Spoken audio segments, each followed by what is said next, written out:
Hello BCom students, welcome back. तो अभी हम करने वाले हैं हमारा लेक्चर नंबर 3 अमलगमेशन का। तो टोटल मैंने 2 लेक्चर आपको करवाए हैं। सबसे पहले वाला जो था वो इंट्रोडक्शन का था और सेकंड वाला लेक्चर था उसमें मैंने सम नंबर 2 समझाया आपको। अब मैं लेक्चर नंबर 3 स्टार्ट कर रहा हूँ जिसमें मैं आपको सम नंबर 1 समझाऊंगा। अब सम नंबर 1 में क्या दिया है, two forms this is A and B and C and D. ठीक है, ये दो एक फॉर्म है ए एंड बी और एक फॉर्म है सी एंड डी। क्लियर। अब वो दोनों मर्ज हो रही है 31/3/20 को। और ये जो बैलेंस शीट दी गई है वो ए एंड बी लिमिटेड की है। ए एंड बी है, मिसेस ए एंड बी की है, लिमिटेड तो नहीं बोल सकते। उसके बाद इन्होंने बैलेंस शीट में देखो बैलेंसेस दी है। Liability side creditors, reserve fund, capital account दे दिया है। और asset side land and building, furniture, stock, debtors, cash. तो ये सारे बैलेंसेस हमारे बैलेंस शीट के हैं। उसके बाद यहाँ पे एक पॉइंट दिए कि A and B we are sharing profit and loss 4:1। Clear. And following agreed terms were agreed. और सबसे पहला टर्म है जो है गुडविल का, सेकंड है लैंड एंड बिल्डिंग का और बेड रिजर्व का, थर्ड फर्नीचर का, फोर्थ स्टॉक का। और ये कह रहे हैं give general entries to close the books of Mrs. A and B on amalgamation, also prepare necessary ledger account। तो यहाँ पे मैंने जनरल एंट्री का फॉर्मेट बना दिया है। यूज टू से शायद थोड़ा सा कम होगा लेकिन मैंने तो अभी एक्स्ट्रा बना दिया है। और profit and loss adjustment account बनेगा, पार्टनर्स कैपिटल अकाउंट बनेगा और न्यू फॉर्म अकाउंट बनेगा। क्लियर। अब देखो इसमें क्या रहता है, काफी बच्चे क्या करते हैं कि वो चाहते हैं कि मैं जनरल एंट्री के साथ लेजर पोस्टिंग भी करता जाऊं। ठीक है, लेजर अकाउंट में भी उसकी पोस्टिंग करता जाऊं। लेकिन मैं कहूंगा या तो जनरल एंट्री से स्टार्ट करो या तो लेजर अकाउंट से स्टार्ट करो।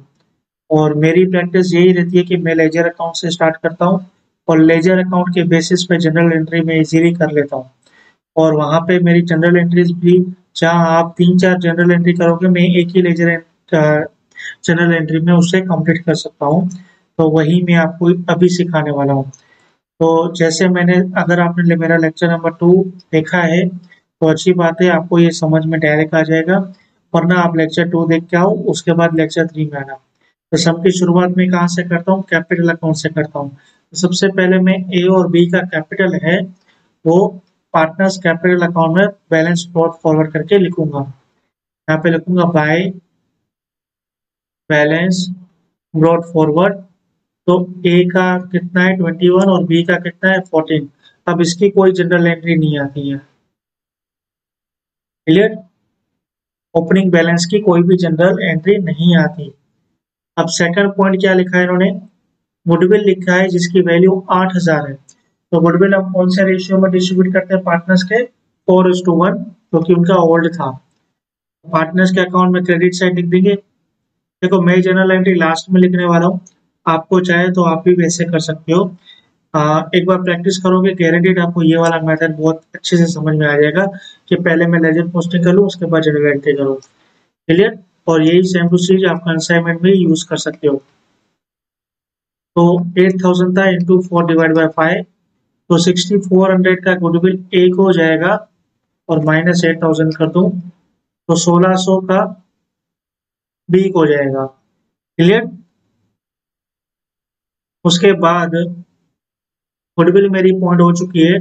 अब value of land and building, और एक और चीज हम करते हैं, ये गुडविल हम न्यू फॉर्म अकाउंट में डेबिट साइड लिख देते हैं। कितना, हाँ सॉरी 8000 है।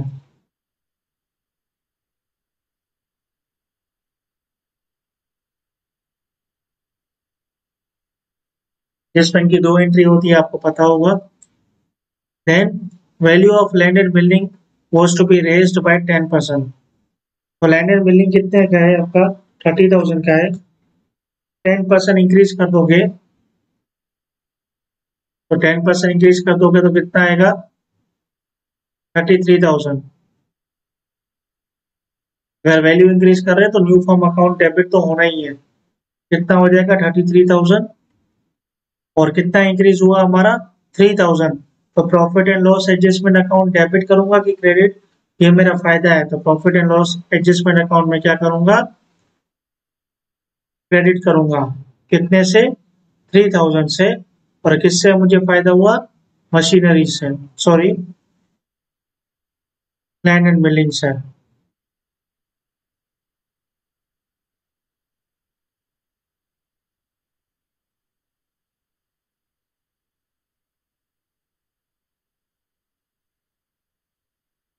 Clear. Now bad debt reserve मुझे कितना रखना है, 4% रखना है। तो डेप्टर्स मेरे कितने हैं, 7500 के। और इस पे मुझे डेप्टर्स बीडीआर कितना रखना है, 4%, मतलब 300। तो सबसे पहले मैं profit and loss adjust account में बीडीआर की एंट्री कर देता हूँ, डेबिट साइड। तो बीडीआर कितना, सॉरी 300 रुपीज है।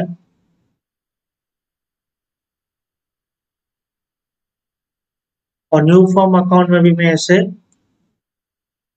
शो कर देता हूँ, क्रेडिट साइड बाय बीडीआर कितना, 300। अब चाहो तो ये डेप्टर का पॉइंट जो है 7500, ये न्यू फॉर्म अकाउंट में लेके आ सकते हो, क्योंकि बीडीआर और डेप्टर साथ में सोल्व हो चुके हैं। बीडीआर हो गया मतलब डेप्टर भी हो गया। क्लियर, अगर इन्होंने नहीं बोला, क्योंकि बीडीआर तभी रहेगा जब डेप्टर होंगे। अब थर्ड पॉइंट में क्या बोला, furniture was not to be taken over by the new firm. तो कोई नहीं, फॉर्म नहीं लेके जाएंगे तो पार्टनर्स लेके जाने वाले। अब पार्टनर्स कौन से रेशियो में लेके जाएंगे, ओल्ड या कैपिटल। तो कैपिटल रेशियो में पार्टनर्स लेके जाएंगे। कोई भी एसेट और लायबिलिटी अगर पार्टनर्स लेके जा रहे हैं तो वो उनकी कैपिटल रेशियो में डिस्ट्रीब्यूट करेंगे। तो ये 3 से ये 3 जीरो कट हो गए। अब ये हो गया 7 3 सा और ये हो गया 7 2 सा, मतलब 3:2 रेशियो इनका कैपिटल का बनता है। तो आपका फर्नीचर कितना है, 2000 मल्टीप्लाई 3 डिवाइड बाय 5, तो 1200 डेबिट क्या होगा, पार्टनर अकाउंट, इससे टू फर्नीचर से। और बाकी का 800 बी अकाउंट हो जाएगा डेबिट फर्नीचर से। क्लियर। अब स्टॉक का वैल्यू कितना बोल रही है, 10,300। स्टॉक है कि कितने का, 8,000 का। तो कितना इंक्रीज हुआ, 8,000 माइनस 300, 10,300। तो 2300 का स्टॉक इंक्रीज हुआ, तो ये मेरा फायदा है। तो पीएनएल अकाउंट में क्या करूंगा, क्रेडिट। और यही सेम न्यू फॉर्म अकाउंट में मैं यहाँ पे दिखा दूंगा, टू स्टॉक अकाउंट 10,300।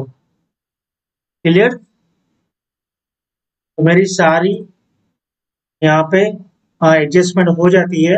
अब मैं क्या करूंगा, बैलेंस शीट में जो बैलेंसेस है वो नीचे कैरी फॉरवर्ड करूंगा, मतलब बैलेंस उतारने वाला हूँ, कैरी फॉरवर्ड तो नहीं। तो क्रेडिटर्स दिया है 10,000, तो वो न्यू फॉर्म में हम लिखेंगे।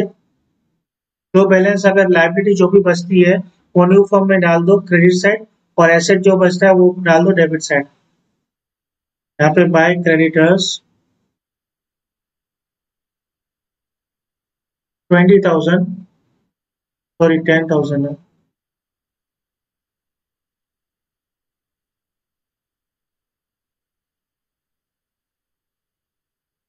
उसके बाद रिजर्व फंड हम पार्टनर्स को डिस्ट्रीब्यूट कर लेते, तो ये 3000 हमारा 4:1 में डिस्ट्रीब्यूट हो जाएगा।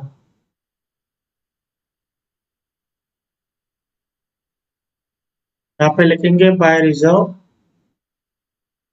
फंड 3000 को इंटू 4 डिवाइड बाय 5, तो 2400 हम ए को देंगे और 600 हम बी को देंगे। क्लियर।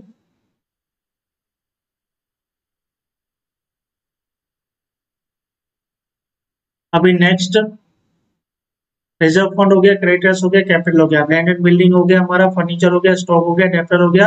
अब कैश बचता है 500, तो वो न्यू फॉर्म में हम लिख लेते हैं, टू कैश अकाउंट 500। क्लियर। अब हम क्या करेंगे, अब हम profit and loss adjustment account को टैली करेंगे।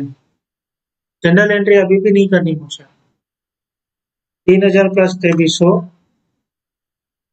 5300, यहाँ पे भी 5300 लिख लीजिए। अब इसमें से माइनस कर लीजिए 300, तो कितना बचा आपका 5000 है, वो मेरा प्रॉफिट बचा। To to profit transfer A capital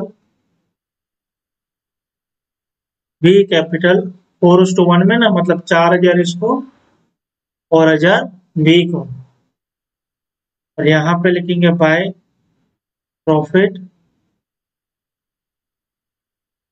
P&L adjustment account 4000 ए को और 1000 बी को।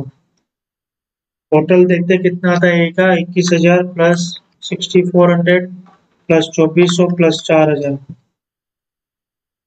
तो 33,800 हमारा ए का टोटल आया। अब बी का करते 14,000 प्लस 1600 प्लस 600 प्लस 1000,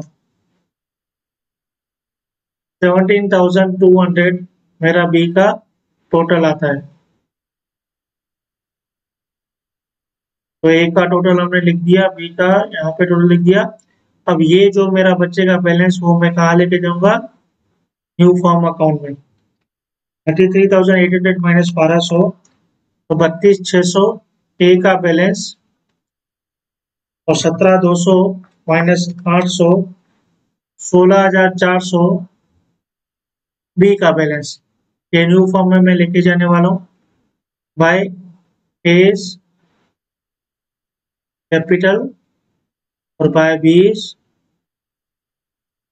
कैपिटल, कितना 32,600 और 16,400।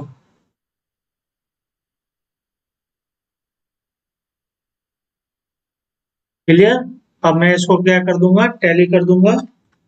8,000 प्लस 33,000 प्लस 7,500 प्लस 10,300 प्लस 500, तो 59,300 मेरा डेबिट साइड का टोटल आया। और माइनस करूंगा 300 माइनस 10,000 माइनस 32,600 माइनस 16,400, तो मेरा यहाँ पे जीरो आ गया आंसर। मतलब ये भी मेरा टोटल कितना है, 59,300। अब बारी आती है जनरल एंट्री की। ये तो आपने तीनों अकाउंट जो सम नंबर 2 में किए थे वैसा का वैसा मैंने यहाँ पे कर दिया। अब सबसे पहले मैं एडजस्टमेंट करूंगा प्रॉफिट एंड लॉस अकाउंट की। मैं पहले क्रेडिट साइड की टोटल एंट्री कर देता हूँ। यहाँ पे देखो लैंड एंड बिल्डिंग क्या हो रहा है, डेबिट हो रहा है। स्टॉक क्या हो रहा है, डेबिट हो रहा है। क्लियर। तो हम क्या करेंगे, एंट्री ऐसे करेंगे, land and building account debited, stock account debited to profit and loss adjustment account. तो लैंड एंड बिल्डिंग कितना था हमारा और स्टॉक कितना था देख लेते हैं। तो लैंड एंड बिल्डिंग 3,000 था और स्टॉक 2300 था। 3,000 और 2300, टोटल कितना हो गया आपका 5,300। अब सेकंड जनरल एंट्री क्या आएगी आपकी, profit and loss adjustment account में। ये प्रॉफिट को छोड़कर बाकी एंट्री देखो, तो बाकी कौन सी एंट्री है आपकी, बीडीआर की एंट्री है। कितनी है, 300, और प्रॉफिट 300 की एंट्री हम लिख लेते हैं। यहाँ पे डेबिट क्या हो रहा है, profit and loss adjustment account debit हो रहा है। यहाँ पे लिखेंगे profit and loss adjustment account debit to BDR account, कितना 300। अब थर्ड में लिखेंगे हम प्रॉफिट की एंट्री। तो प्रॉफिट की एंट्री में profit and loss adjustment account debit होने वाला है।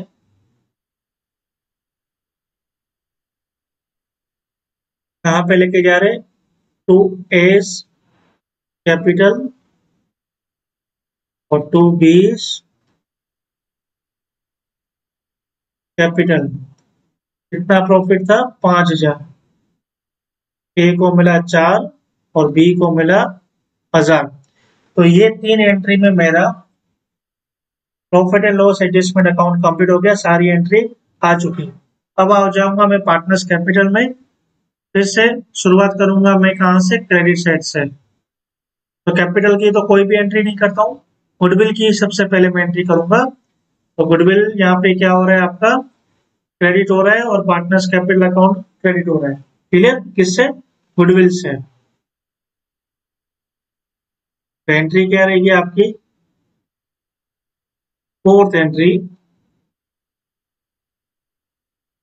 Goodwill account debit to A's capital to B's capital account. Clear? तो गुडविल कितना था आपका? 8,000। तो 6,400 हमारा ए को और 1,000 सॉरी 1,600 हमारा बी को। अब फिफ्थ पॉइंट, गुडविल हो गया हमारा पार्टनर्स कैपिटल में। अब रिजर्व फंड 2,400 और 600 मतलब 6,000 वापस हमारा पार्टनर्स के अकाउंट क्या हो रहे हैं? क्रेडिट हो रहे हैं। किससे क्रेडिट हो रहे हैं? रिजर्व फंड से। तो reserve fund account debit to A's capital account to B's capital account. कितना है आपका टोटल? 3,000 है। 2,400 और 600। अब देखो पार्टनर्स कैपिटल अकाउंट में कोई क्रेडिट सेट बच रहा है तो बैलेंस वाले ब्रॉड फॉरवर्ड का तो कोई एंट्री नहीं आने वाला है। गुडविल का हमारा जनरल एंट्री हो चुका, रिजर्व फंड का हो चुका और प्रॉफिट एंड लॉस जो हम ट्रांसफर किए उसका भी एंट्री हो चुका। तो क्रेडिट हमारा कंप्लीट हो चुका है। अब फर्नीचर का एंट्री करते हैं। तो 1,200 और 800 डेबिट हो रहा है। क्या डेबिट हो रहा है? पार्टनर्स कैपिटल अकाउंट डेबिट हो रहा है। तो A's capital account debit 20 capital account debit to furniture account. कितना? 1,200 और 800।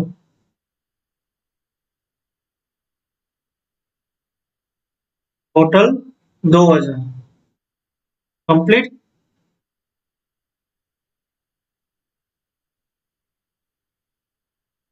तो हमारा यहाँ पे फर्नीचर भी कंप्लीट हो चुका। अब मेरा क्या बचता है? न्यू फॉर्म में मैं जो कैपिटल लेके जा रहा हूँ तो उसकी एंट्री कर लेते हैं।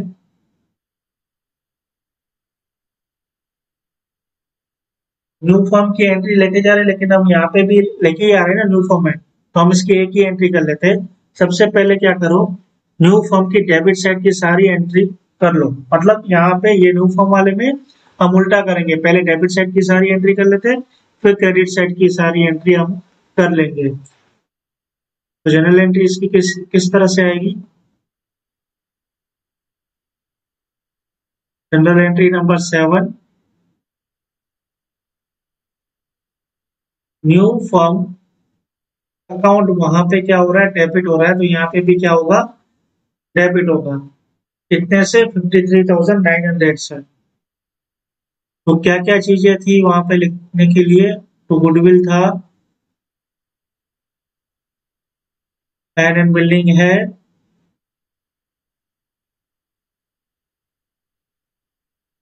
To stock, to debtor account और टू कैश अकाउंट। तो गुडविल कितनी थी आपकी? 8,000, land and building 33,000, stock 10,300, debtors आपके 7,500 और कैश आपका 500। ये हमारी डेबिट साइड की एंट्री कंप्लीट होती है। अब हम करेंगे न्यू फर्म के क्रेडिट साइड की एंट्री। क्लियर? तो क्या क्या है, BDR creditors, A's capital, B's capital, और यहाँ पे न्यू फर्म अकाउंट क्या हो रहा है आपका, क्रेडिट हो रहा है। तो डेबिट क्या हो रहा है वो लिख लेते हैं। तो क्रेडिटर्स अकाउंट डेबिटेड, तो क्या है, बीडीआर अकाउंट